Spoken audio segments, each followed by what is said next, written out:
Switzerland Geneva Sathari United Nations Human Rights Council gi Yankai Bani Suba Session gi Kumar Pan Suba Pimhamda IPSA gi Vice President Oibatan Tanako mi spokesperson su Oliba Kuraizam Atawana Muhammad President Yauna Maling Lebak Mayamda Manipur Tholi Birang Asilosin Bina Bamadi Irang Manung the Human Rights Kongo Nabi Tabak Sathari Basing Yang Sin Ba Amadi Leban Nabigi Kongtang Paket behind upon Singchin Cray Atawana Makata Radona Council si manungda lainipa mari lainaba bodies singam indigenous mechanism punamakna India lainga kapau paunadra illegal immigration amadi law na yada mona popi paktang na thari basi yana marobi isu moina lauhan na bahona biu hainasu taksin ki.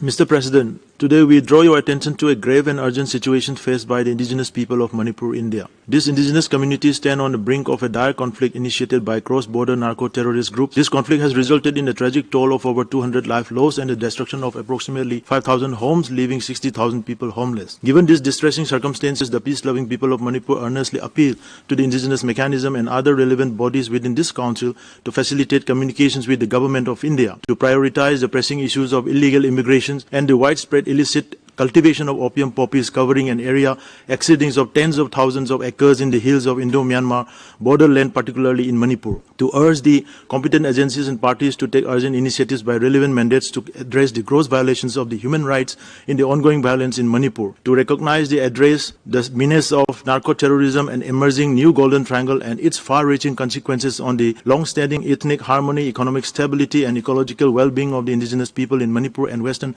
Southeast Asia region. Given the suspected involvement of immigrant armed militant groups in narco-terrorist activities in the region, including the ongoing violence in Manipur, we call for a thorough review of this policy of suspension of operations with such groups by the government of India. It is our hope that the Council's collective effort will help alleviate the suffering of the indigenous people of Manipur and contribute to a just and peaceful resolution of the current crisis. I thank you, Mr. President.